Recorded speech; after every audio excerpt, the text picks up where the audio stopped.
오늘은 고린도전서 10장 6절에서 11절 말씀, 우리들의 본보기들이라는 말씀으로 말씀을 전하도록 하겠습니다. 성경에 기록된 이 역사적인 인물들도 있고요. 또 모든 사건들, 이 모든 것들은 다 우리의 훈계를 위해서 기록된 것들입니다. 아담이나 이브나 가인이나 아벨, 이 모든 사람들이나 그리고 사건들은 단지 설화가 아니라 역사적 사실로서 우리에게 견고와 훈계를 주기 위해서 기록되었습니다.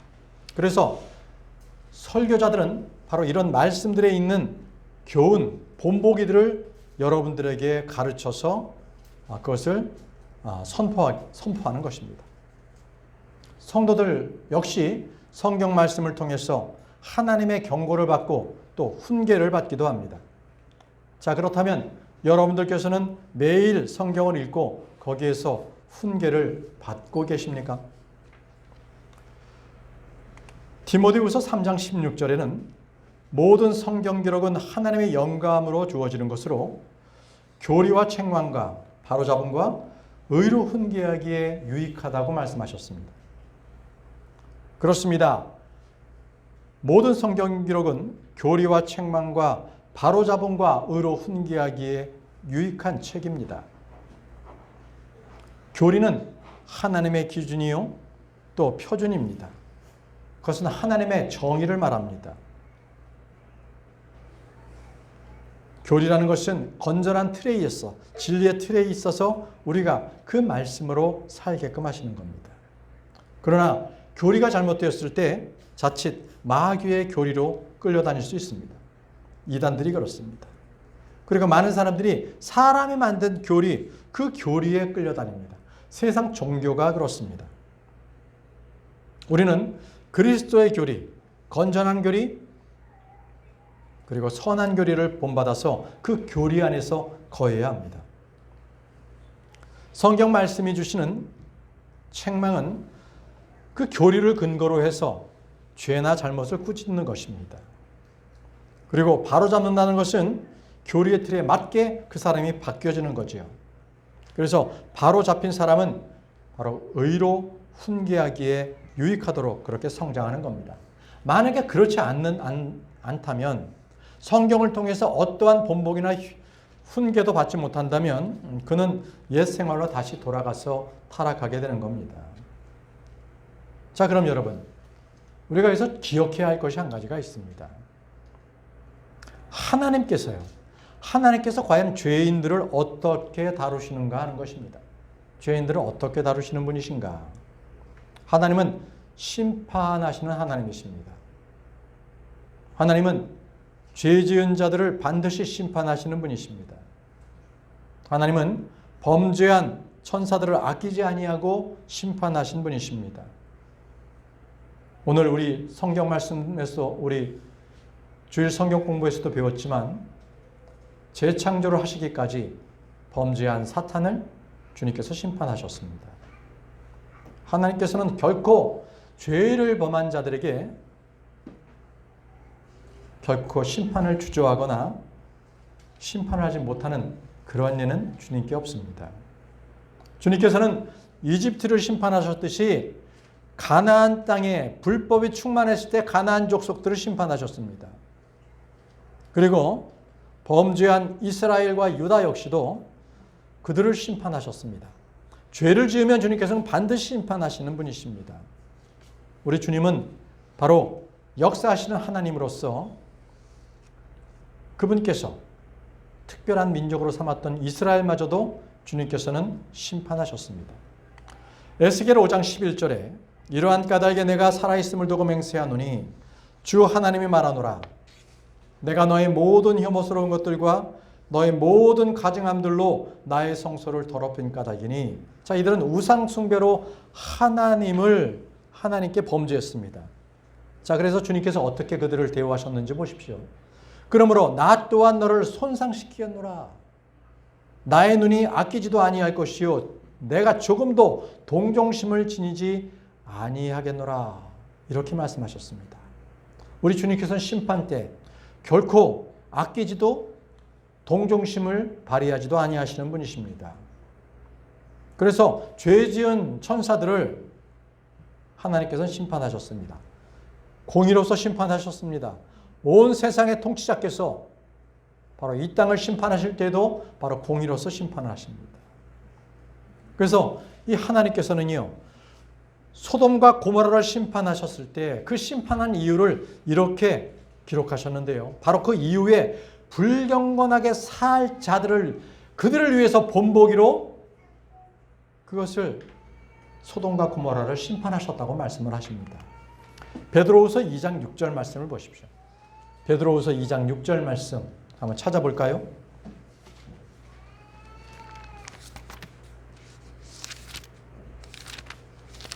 베드로후서 2장 6절입니다. 또 소돔과 고모라의 도시들을 잿더미로 바꾸어 뒤집어 놓으심으로써 그들을 정죄하시고 이후에 불경건하게 살 자들에게 그들을 본보기로 삼으셨을진데. 주님께서는 소돔과 고모라에 심판을 내리셨을 때 그것은 이후에 불경건하게 살 자들에게 그들을 본보기로 삼았다고 말씀을 하고 계십니다. 소돔과 고모라는 어떻게 멸망했습니까? 그 온 땅에 유황 그리고 불이 내렸습니다. 그래서 그 땅은 재가 되고요, 소금이 되었습니다. 우리 주님께서는요, 범죄한 도시들은 아끼지 아니하셨습니다. 그것은 바로 이후에 불경건하게 살 자들에게 그들에게 본보기를 보여주시기 위해서 심판을 하신 겁니다. 이 말씀은 바로 역사에 있어서 이 일들이 반복된다는 겁니다. 반드시 이 일도 우리가 있을 때에도 이러한 심판이 본보기로 또한 발생을 한다는 것이죠. 자, 오늘 우리가 읽었던 이 고린도전서 10장의 말씀은 사도 바울이 고린도 성도들에게 구약의 본보기로서 4가지를 뽑아서 설명해 주시고 있는 겁니다. 바로 우리에게도 동일하게 말씀하고 있는 거죠. 우상 숭배하지 말라, 음행하지 말라, 그리고 시험하지 말라, 불평하지 말라, 이 4가지를 말씀을 하셨습니다. 그런데 이 4가지는 바로 광야에 있던 그 이스라엘 민족들이 저지른 죄악을 우리에게 본보기로 말씀하셨는데요. 여러분, 지금 우리가 사는 이 세상도 광야라는 것을 여러분들은 인정하십니까? 광야란 무엇입니까? 메마른 광야는 무엇이에요? 그것은 굳이 사막만을 걷는 것을 광야라고 말하진 않습니다. 바로 필요한 것은 없고 필요 없는 것들만 있는 것이 바로 광야입니다. 광야에는 물이 없죠? 강이 흐르지 않습니다. 그리고 덥고 춥지만 거기에는 이 비가 내리지 않습니다. 또 광야에는 가축들이 살 수가 없어요. 소와 양은 없습니다. 그러나 불뱀과 정갈들이 있습니다. 이 광야의 이스라엘을 우리에게 본보기로 삼은 것은 오늘날 우리의 살아가는 이 세상 모든 것이 영적 환경이 바로 광야와 같다는 것입니다.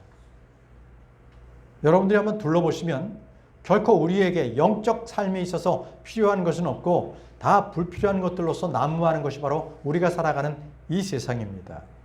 자, 고린도전서 10장 6절 말씀을 보겠습니다. 이제 이런 것들은 우리의 본보기들이었으니 그들 역시 정욕을 품었던 것 같이 우리가 악한 것들을 따라 정욕을 품지 않게 하려고 의도하신 것이라. 자, 이 말씀을 동일하게 오늘 우리가 읽었던 12절 말씀하고 한번 비교해 보십시오. 이제 이런 일들이 본보기들로서 그들에게 벌어진 것이라. 그런즉 그것들이 우리를 위한 권고로서 기록되었으니 세상의 끝에 당면한 우리에게라. 자, 이 본보기는 세상의 끝에 당면한 우리에게 그대로 보여주셨다고 말씀을 하고 있습니다. 자, 기독교는요, 사색의 종교가 아닙니다. 바로 이렇게 실질적인 본보기를 보고 따라가는 종교가 기독교입니다. 그래서 우리는 예수 그리스도를 보고 따라가야 합니다.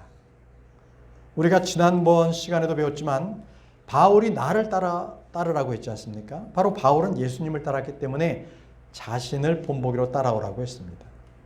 우리는 오늘 구약 성도들의 그 심판받았다는 것을 본보기로 볼 필요가 있습니다. 여러분, 성경에는요, 이렇게 우리가 본보기로 따라야 할 본이 있는가 하면 따라가지 말아야 할 경고의 본보기도 있다는 것입니다. 히브리서 4장 11절 말씀에 그러므로 어떤 사람도 그와 같은 불신의 본보기를 따라가지 말라는 거예요. 따라 쓰러지지 않도록 우리가 그 안식안으로 들어가기를 힘쓰자라고 합니다. 여러분, 본보기가 우리가 마땅히 따라야 할 본보기를 따라야 하는데 따라가지 않아야 할 불신의 본보기를 따라간다면 그건 얼마나 참으로 안타까운 일이겠습니까? 그런 일은 우리 가운데 있어서는 안 되겠습니다. 자, 우리는 예수 그리스도께서 보여주신 그 본보기를 따라가야 합니다. 자, 그러면 오늘 본문 말씀에서 우리에게 본보기로 보여주신 그것은 무엇인가? 자, 4가지가 있는데 첫 번째부터 말씀을 드리도록 하겠습니다. 첫 번째는 우상 숭배자들이 되지 말자입니다. 우상 숭배자들이 되지 말자. 7절 보십시오. 또한 그들 중 일부가 그러하였던 것처럼 너희는 우상 숭배자들이 되지도 말라. 기록된 바와 같이 백성들이 앉아서 먹고 마셨으며 일어나서 놀았느니라 하였도다. 자, 언제 백성들이 앉아서 먹고 마시고 일어나서 놀았습니까?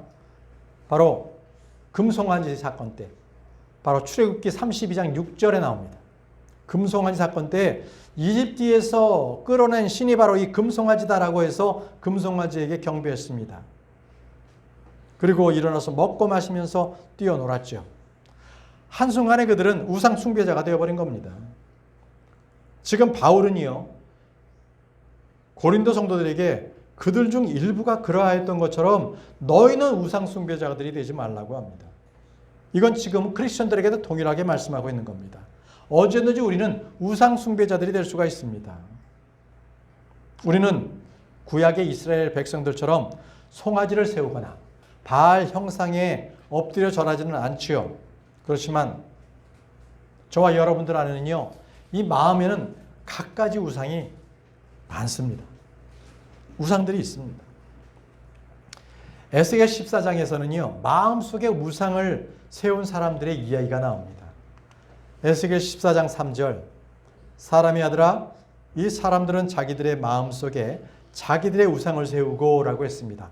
마음속에 자기들의 우상들을 세우고 걸려 넘어지게 하는 자들의 죄악의 장애물들을 자기들 얼굴 앞에 두었도다. 내가 그들에게 조금이라도 문의를 받아야 하겠느냐, 이렇게 말씀하셨습니다. 자, 자기 마음속에 자기의 우상들을 세운 이 자들, 이들은 과연 어떻게 됐을까요? 그들에게는 엄청난 결과를, 심각한 결과를 가져옵니다. 에스겔 16장 6절과 8절 말씀입니다. 에스겔 14장 6절과 8절 말씀. 그러므로 이스라엘 집에 이같이 말하라. 주 하나님이 이같이 말하노라.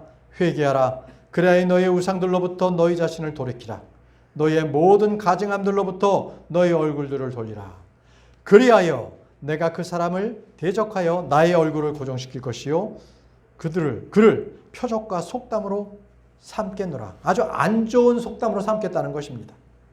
그리고 내가 그를 나의 백성의 한복판으로부터 끊어버리겠노라. 아예 저주를 줘서 아예 지옥으로 보내겠다는 것입니다. 그리하면 너희는 내가 주라는 것을 알게 되리라. 주님이라는 것을 알게 하기 위해서 그들에게 형벌을 주겠다는 것, 멸망시키겠다는 것입니다. 그럼 여러분, 지금 우리가 살고 있는 이 신약시대에는 어떤 것이 우상숭배입니까? 우상숭배. 바로 골로새서 3장 5절 말씀에 나옵니다. 그러므로 땅 위에 있는 너희의 지체들을 죽이라. 음행, 불결함, 무절제한 애욕, 악한 색정, 그리고 탐심이니 탐심은 곧 우상숭배니라. 예, 탐심이었습니다. 탐심이 우상숭배라고 말씀을 하십니다. 자, 이것은 재물을 섬기는 거예요. 그것을 성경에서는 재물을 섬기는 신을 맘몬이라고 합니다. 맘몬. 맘몬이 우리 마음 가운데 있으면 그는 재물을 섬기면 그는 우상 숭배하는 거죠. 그리고 교육을 우상 숭배하는 것이 바로 어느 민족보다도 우리 한민족은 그것이 강하죠.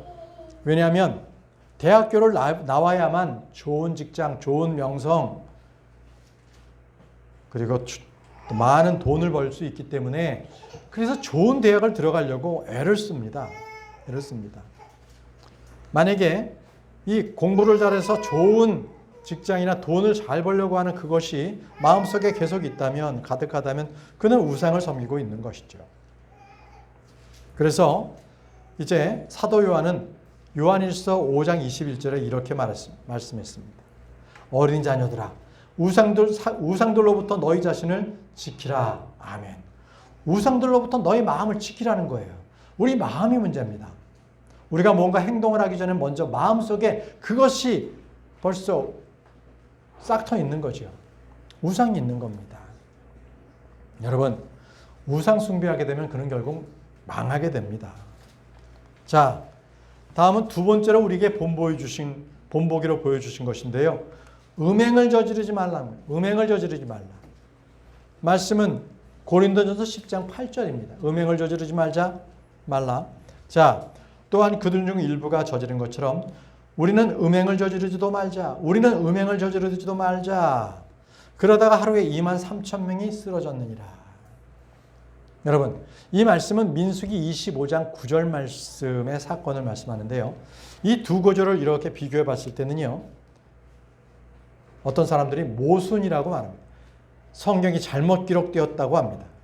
왜냐하면 여러분, 여기 지금 고린도전서 10장 8절에는 하루에 몇 명이 죽었어요? 23,000명. 그런데 민수기 25장 9절 말씀 보십시오. 거기에는 그리하여 그 재앙으로 죽은 자들이 몇 명이 죽었어요? 24,000명. 그러면 한쪽에서는 23,000명. 근데 구약에서는 24,000명. 어디 한쪽은 잘못된 것이 아니냐는 것이죠. 그런데 우리가 고린도전서 10장 8절을 잘 보시면 하루에 23,000명이 하루에 죽은 것이고요. 민수기 25장 9절은 하루가 아니라 그 재앙으로 죽은 모든 자들이 24,000명이 1,000명이 더 죽은 거예요. 그렇게 우리는 성경을 바르게 봐야 합니다. 우리는 성경을 읽을 때 모순이나 오류로 보이는 구절이 있다면 그것은 믿음의 눈으로 봐야 합니다. 그랬을 때에 우리가 정확하게 우리가 그 성경의 말씀을 파악할 수가 있는 겁니다. 왜 이스라엘 백성들이 이토록 24,000명이 죽었습니까? 그들은 음행을 저질렀기 때문에 그렇습니다. 그들은 시딤에 거하면서 모압의 딸들과 음행을 했습니다. 민수기 25장에 이후에 이스라엘이 시딤 가운데 거하였는데 백성이 모압의 딸들과 더불어 음행하기 시작하였더라. 자, 모압의 딸들과 더불어서 음행하기 시작했다고 합니다. 자, 이 이스라엘 백성들은요, 이 발라함의 계략에 빠져서 모압의 신전으로 간 거예요. 모압의 신전에 초대가 되어서 자, 그들이 먹고 마셨습니다. 그리고 나서 모압의 신전에 있는 바로 신전의 창녀들과 더불어서 음행을 했던 것입니다. 발람은요, 발락, 이 모압의 왕이죠. 발락의 요청에도 하나님께서 하나님의 백성을 저주하지 말라 하는 사실로 인해서 이스라엘을 저주할 수 없었어요. 그러자 이 발람은 계략을 꾸민 거죠. 스스로 그들이 죄를 짓게 만들기 위해서 바로 이 이방 신전으로 그들을 가게끔 한 겁니다. 자, 이렇게 계략을 꾸면서 이스라엘 백성들이 스스로 범죄하게 한 것은 민수기가 아니라 계시록에 기록되어 있어요. 그래서 우리는 성경을 여기저기 고루고루 읽어야 합니다. 계시록 2장 14절입니다. 그러나 내가 너를 반대하는 것들이 몇 가지가 있나니 거기에 발라함의 교리를 붙드는 자들이 너에게 있기 때문이라. 발라함은 이스라엘 자녀들 앞에 걸려 넘어지게 하는 장애물을 던져놓도록 발락을 가르친 자로서 우상들에게 희생제물로 바쳐진 것들을 먹게 하고 음행을 하게 하였느니라. 자, 이것이 바로 발라함이 이렇게 계략을 꾸민 것이죠. 여러분, 하나님께서 복을 주신 자는 결코 마귀가 그 재앙으로 해서 그 복을 빼앗아 갈 수가 없습니다. 그렇기 때문에 마귀의 모든 계략은요, 바로 복받은 그 자들이 스스로 죄를 짓도록 만드는 데 있습니다. 올무를 그들에게 던지는 거예요. 그러므로 해서 음행에 빠지게 하는 거죠. 그러면 그는 그 복받은 자는 그 복을 다 잃어버리고요, 하나님의 진노 가운데 심판을 당합니다. 물론 구원을 받을 수 있을지언정 우상숭배로 음행을 함으로 해서 이 세상에서 가장 범죄하기 쉬운 그런 죄를 범하는 것입니다. 여러분, 솔로몬 잘 아시죠? 솔로몬에게 아내가 후궁까지 포함해서 1000명이 있었어요. 1000명이. 결국 그는 음행으로 죄를 지었어요. 느헤미야 13장 26절에 이렇게 나옵니다.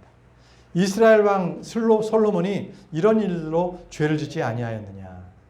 그럼에도 많은 민족들 사이에 그와 같은 왕이 없었으니 그는 그의 하나님의 사랑받는 자였고 하나님께서 그를 온 이스라엘을 다스리는 왕으로 삼으셨느니라.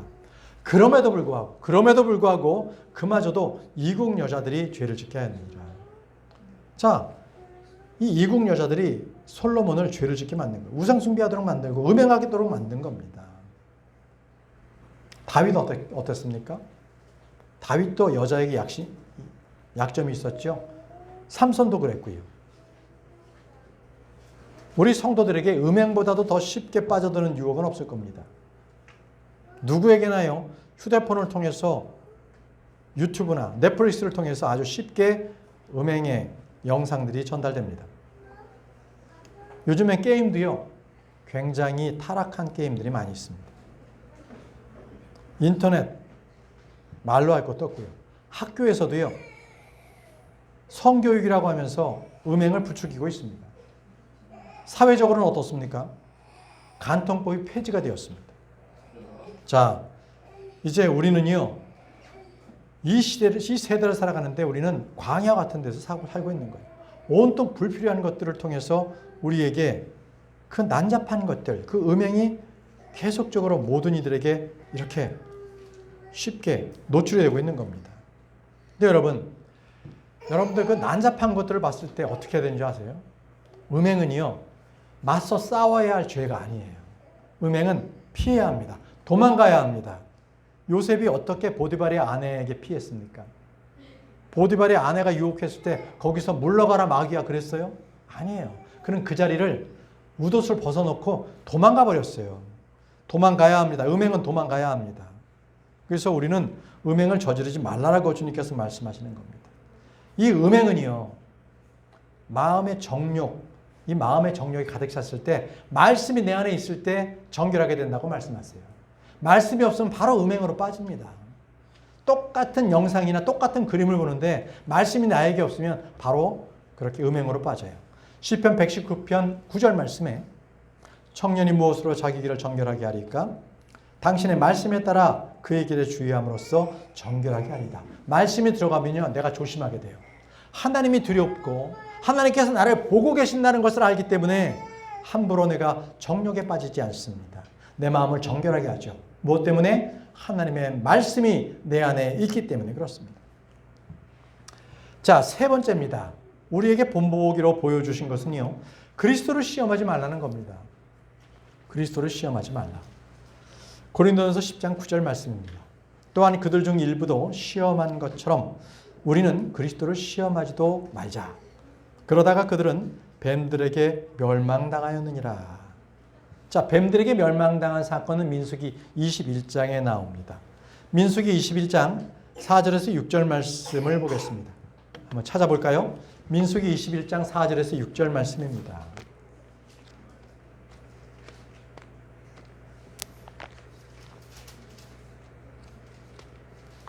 민수기 21장 4절에서 6절 말씀.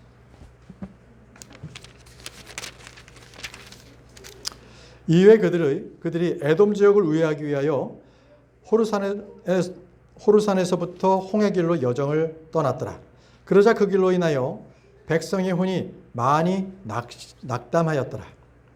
그리고 백성이 하나님을 대적하고 모세를 대적하여 이르기를 어찌 당신들은 우리를 이집트에서 데리고 나와 광야 가운데서 죽게 하나이까? 이는 빵도 없고 어떠한 물도 없기 때문이니 우리의 온이 이 하찮은 빵을 역겨워하나이다. 자, 하나님께서 주신 빵을 이 하찮은 빵이라고 지금 역겨워하고 있는 겁니다. 그러자 그들에게 주께서 불뱀들을 백성 가운데로 보내셨으니 그것들이 백성들을 물었더라. 그래야 이스라엘의 많은 백성이 죽었더라. 이렇게 기록하고 있습니다. 자, 하찮은 빵. 하나님께서 주신 만나를 이 하찮은 빵이라고 그들은 하나님을 시험하고 있는 겁니다.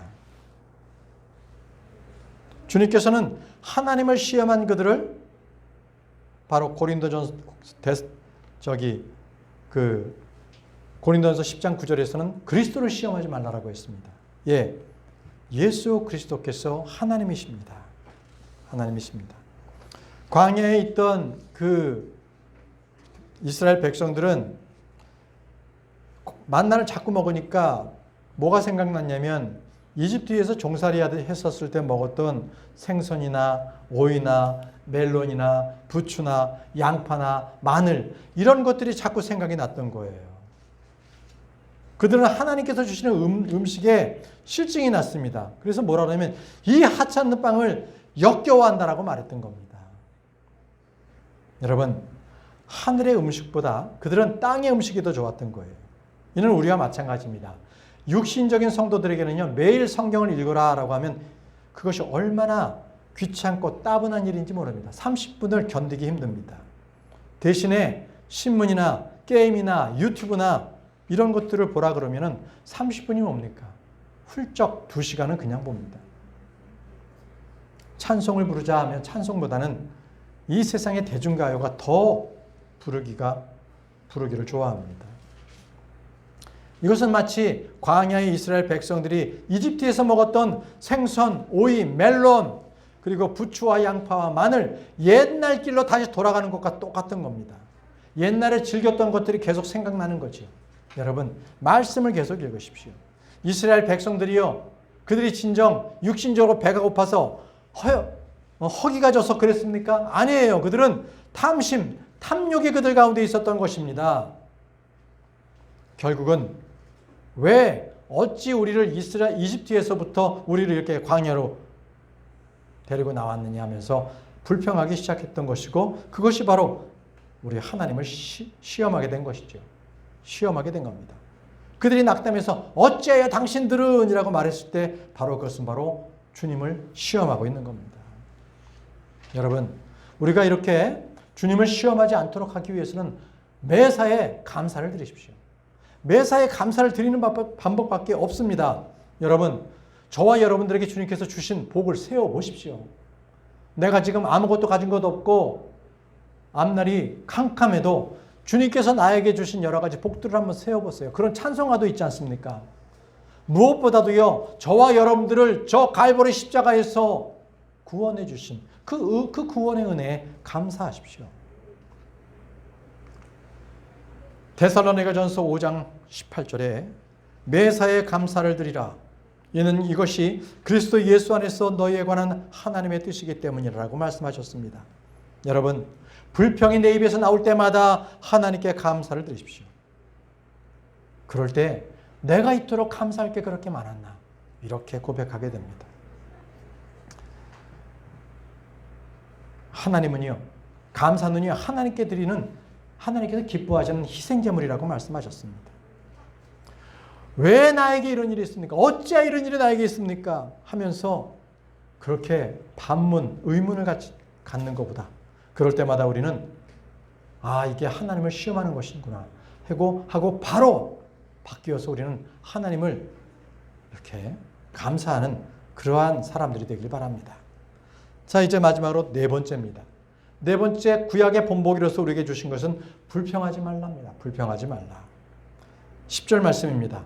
또한 그들 중 일부도 불평한 것처럼 너희는 불평하지도 말라. 너희는 불평하지도 말라. 그러다가 멸망시키는 자에게 멸망당하였느니라. 온 이스라엘 자손들은 모세와 아론에게 불평했습니다.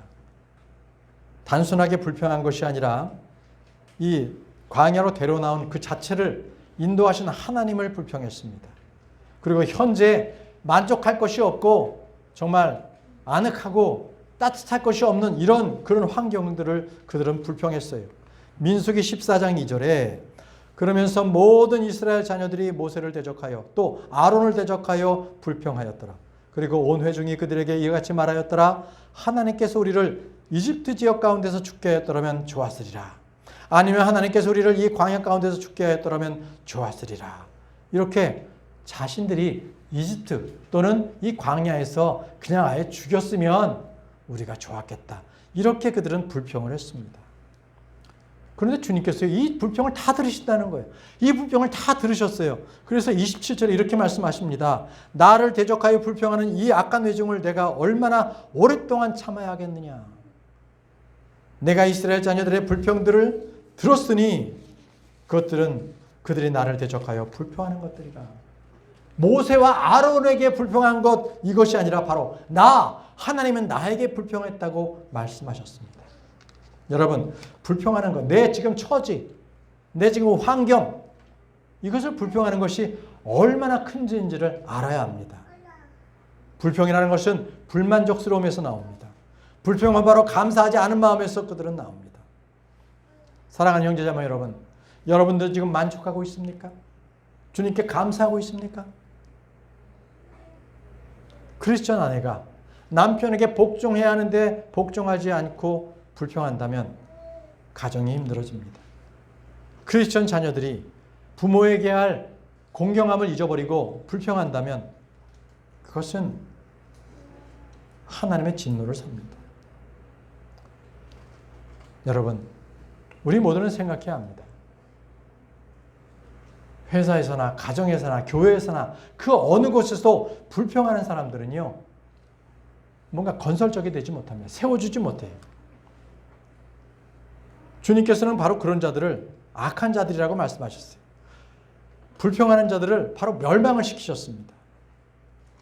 민수기 16장 41절에서 42절 말씀입니다. 그러나 이튿날 이스라엘 자녀들의 온 회중이 모세를 대적하고 아론을 대적하여 불평하며 말하기를 너희가 주의 백성을 죽였도다 하였더라. 그리고 회중이 모세를 대적하고 아론을 대적하여 모였을 때 이러한 일이 있었으니 그들이 회중의 성막 쪽을 바라보았더라. 그러자 보라 구름이 그것을 덮었고 주의 영광이 나타났더라. 자, 이 주의 영광이 나타나서 어떤 일을 하셨느냐면요, 바로 그들에게 재앙을 내리셨어요. 그때 죽은 자만 14,000명이 죽었습니다. 민수기 14장 49절입니다. 자, 이 일이 있고 난 뒤에 이때 코라 사건으로 죽은 이외에, 이것은 바로 이 코라가 모세를 대적했잖아요. 그래서 통치자들 250명이 나와가지고 그들이 모세를 대적했을 때 하나님께서 통치자 250명까지도 다 죽여버리신 바로 그 사건. 그거 이외에 이 재앙으로 죽은 자들이 14,700명이었더라. 이렇게 말씀하고 있습니다. 그래서 사도 바울은요, 우리에게 권면하고 있습니다. 11절 말씀 보십시오. 이제 이 모든 일들이 본보기들로서 그들에게 벌어진 것이라. 그런즉 그것들이 우리를 위한 권고로 기록되었으니 세상의 끝들에 당면한 우리들에게라고 말씀하셨습니다. 자, 세상의 끝에 있는 우리들에게도 동일하게 이러한 것들이 있다라는 거예요. 그렇기 때문에 이런 것들을 본보기로서 이런 것들을 우리에게 알려주고 훈계하고 있는 것입니다. 여러분, 구약 성경 읽기 어렵죠. 따분하죠. 그래도요, 구약 성경을 잘 읽으세요. 왜냐하면 구약 성경의 모든 본보기들, 그런 교훈들이 바로 신약에 사는 우리에게 그대로 말씀하기 때문에 그렇습니다. 구약이 없이는 신약이 완전하지 않습니다. 우리 하나님께서는 오로지 말씀을 통해서 구약에 있는 말씀을 신약에서 그대로 또 그것을 해석해 주고 계세요. 로마서 15장 4절 말씀을 보십시오. 로마서 15장 4절 말씀, 이는 무엇이든지 예전에 기록된 것, 여기서 예전에 기록된 것이 무엇이에요? 이때는 신약 성경이 완성될 때가 아니었거든요. 바로 구약 성경을 말합니다. 예전에 기록된 것들. 우리의 배움을 위하여 기록되었기 때문이니 이로 하여금 성경 기록들이 주는 인내와 위로를 통하여 소망을 지니게 하려 함이라. 자, 분명히 예전에 기록된 것들은 무엇이든지 우리의 배움, 그것을 위해서 기록된 말씀이라고 하십니다. 우리가 배움을 얻고요, 어려운 일을 당했을 때 도리어 참고 소망하고 그것을 견디는 자들이 되라는 것입니다. 그것이 바로 구약 성경을 기록해 놓은 그런 이유입니다.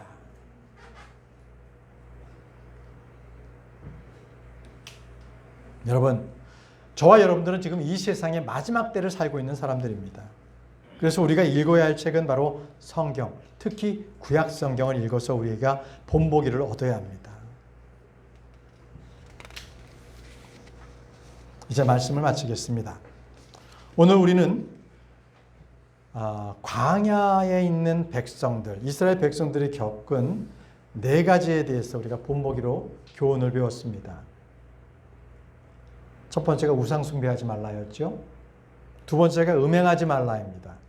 세 번째가 하나님을 시험하지 말라였고요. 네 번째가 불평하지 말라였습니다. 여러분, 이 4가지를 마음에 잘 새기기 바랍니다. 그래서 구약에 있는 그 백성들이 보였던 그 어리석음이 저와 여러분들에게는 반복되지 않기를 바랍니다. 그것을 위해서 주님께서 본보기로 이것을 기록해 놓으셨습니다. 자, 우리가 이것을 잊지 않는 한 주간이 되시길 바랍니다. 기도하겠습니다.